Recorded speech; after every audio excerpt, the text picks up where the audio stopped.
Carol, and thanks for having me along to share the findings from this research. This was part of my master's studies with the University of the West of Scotland, Contemporary Drug and Alcohol Studies, and it's really just to kind of come along and kind of touch on some of the kind of points that were raised by families. In terms of the background to the study, much of the evidence that exists in existing reports show that families can be adversely affected. And this study just really sought to address some of the gaps in understanding around adult family members' experience of support in Scotland, in terms of what life is like for family members, as well as what routes to support were like and how people came to access support in their own right, and to also pick apart what they felt the impact of family support was for them and those in their family, both other family members and those who are using substances. And I should say it did include family members who were living with alcohol and drugs in this study. So again, much of what's been documented around the levels of alcohol and drug use in Scotland it is quite clear. And also even just from last week, the kind of statistics on alcohol-related deaths showing just over 1,000 people had died as a result of alcohol-related causes really kind of shows how significant an issue it is, but also behind each one of these statistics there is a family or a support network.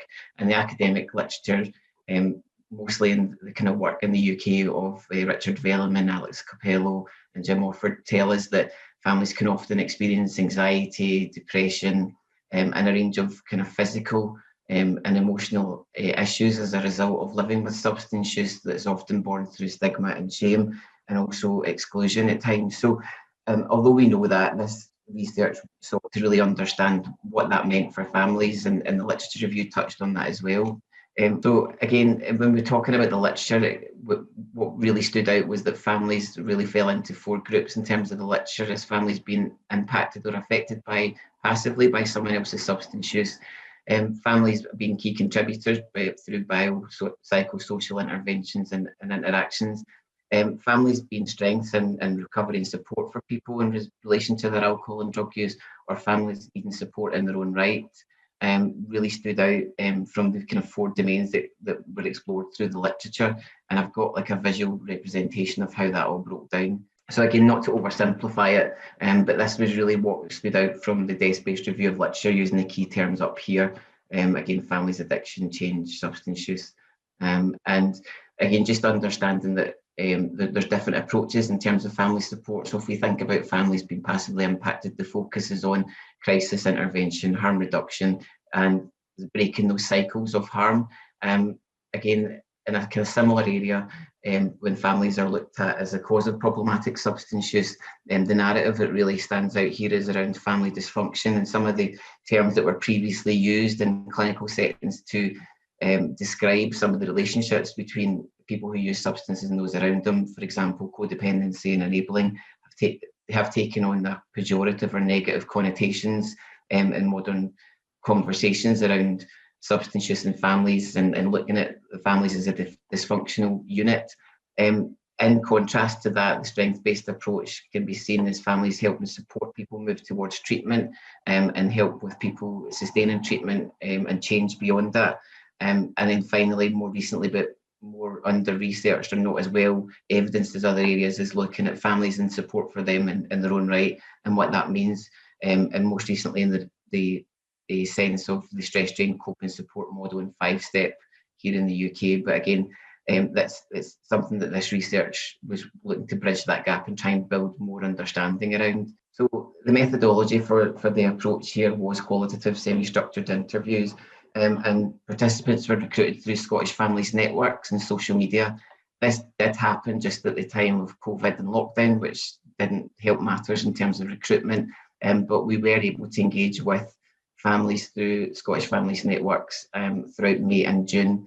Ethics was approved by University of the West of Scotland Education, Social Work and Media Department, and all approaches were GDPR compliant. All of the interviews were recorded, transcribed and coded in keeping with grounded theory and analysed using thematic analysis. And the inclusion criteria for the study was that people had 3 years experience of living with or support someone who used or has been using substances, having accessed support within the last 12 months, had 3 family support sessions, either face-to-face or virtually, and that could be one-to-one or group, be some resident in Scotland and 18 years old. So who took part on the next slide? So the people who took part represented 7 local authorities with 9 females and 1 male. And within that, 7 identified as parents, where 3 identified as a spouse or partner. 1 person said that the person that they were living with was in recovery. 2 were engaged in treatment or other services. 6 were not involved in any treatment or support services in terms of their substance use, and 1 had sadly died as a result of a substance-related cause. And the family member who took part in the research was accessing counselling to support her through processing that. Can we go into the next slide? So this illustrates the support journey for those who took part for each of the participant cohorts. So you'll notice here the time that people had spent between 1 and 10 living with substance use, with the most being 24 years and the least being at 5 years. And the second tab there shows how much time it took on average people across the participant cohort to reach out for support within that. And then again, the access to supports, the light blue one there, with some not having only just started to access family support in the last year, which is why it doesn't show as a bar. In terms of the results, everyone who participated in the study had made links between their loved one and their substance use and their mental health, with 8 reporting that they felt that their substance use, alcohol or drug use, was a coping strategy for unattended mental health needs, with 2 feeling that the substance use had been a driver for their mental health issues to develop. On average, as we've seen in the last slide, 14 years was the length of time spent by people who took part living with substance use. And in total, the extended networks represented up to 41 people in terms of siblings, other family, friends and networks, and 50 if we include those who are using alcohol or drugs. The primary focus of much of the concerns and the challenges that were faced by family members centred around dynamics, relationships and communication is a consistent theme. And for most people who took part, or all who took part, they were the first to respond in times of crisis, particularly when that person was not engaged in alcohol or treatment or any healthcare settings, which applied to 6 people who took part. When I asked participants what life had been like, they tended to use really negative terms like hell or the constant struggle, or that life being out of control was a common theme. And this was kind of out of sync with how people actually felt about their loved ones as people, not necessarily the behaviours that they displayed when they were using substances. Substance use was the focus of any given day from the participants who took part, and they described a range of adverse experiences in terms of an impact on mental health, well-being, relationships, work life, as well as social connections. So again, I've got some quotes that represent the impact. So at the time, it was just survive, survive, survive. You're worried he is going to die, and your daily list of things that are going to happen, you're like, oh shit, he's going to die today. And it's constantly on your list of things to consider in your shopping list. Husband's dead, constantly just holding it up and together. And I feel that was really representative of a lot of people's views, which was why I used that as a title for this study about constantly just holding it up together. Another example was I said, I'm not doing that, buying cigarettes. He was like, I'm just going to kill myself, and took 7 Valium immediately after being discharged from hospital. We were in the car park, and that might just give you a sense of how difficult things can be. The context of that being the woman who took part's son had just been discharged from hospital following a long period of taking ecstasy and cocaine and alcohol together, and had to be admitted for detox at that point. And again, it just kind of shows some of the behaviours that are associated with substance use versus how people felt about their loved ones. There was a complete difference between, as I've touched on before, the sense of loyalty and love and care with which family members spoke about their loved ones versus the behaviours. And again, an example has been, we've been trying to help our son for years. He's intelligent, he's a lovely person, a kind, lovely heart. Or my son is a kind, loving, kind-hearted and decent deep down. Yesterday, for instance, in the morning at 8:30, he banged on the door like, Mum, bang, bang, bang, I've got you a bacon roll. And that was the same guy who had taken Valium in the car just out of hospital. So again, that the incongruence was really clear in terms of the relationships. So the second theme that came out of the study and the results was the routes to support. And typically there was 3 routes: by chance, by actively searching out for local support over long periods of time and not being able to find it, or through colleagues and working in the sector when they were aware of the impact of substance use. Again, I'm just conscious of time and the delay earlier on, so I'm not going to spend too much time, but more in terms of routes to support, it tended to be the last resort when people were unable to cope on their own, when they felt that they had exhausted their own support networks, or that things had become so challenging that they needed some external help to keep them and their loved ones safe, as well as other members of the family. And an example is there in the quotes: "I just felt I can't do this anymore. I feel that I was getting to the stage that I didn't or couldn't speak to my friends anymore, and they were sick of hearing about it, and they had experienced it, so it was hard to confide in them."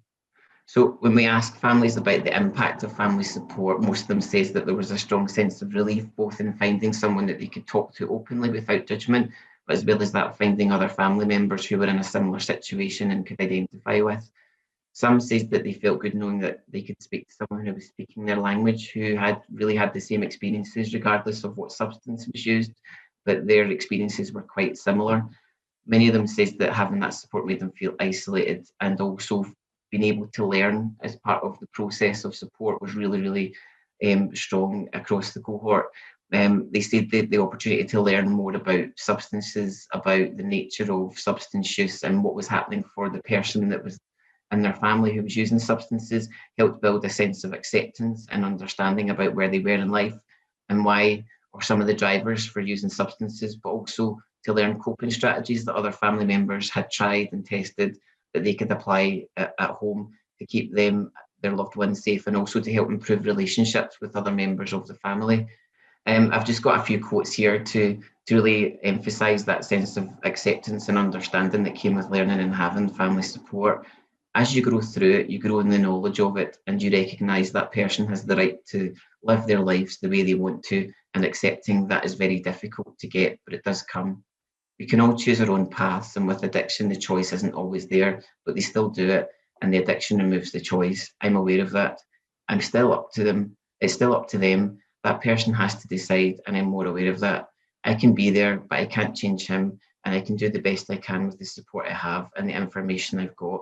And it shows that upside of things to you, and it makes it easier to deal with it all. Again, there's a few quotes here about the actual process. She, the worker, helped me visualise scenarios and prepare for how I might be if the worst of my fears happen. And this was an example of when she used to go to the hospital, and her son was quite aggressive and volatile towards her. And she says that those tools really helped her to cope and process what might happen in advance by visualising how she might respond.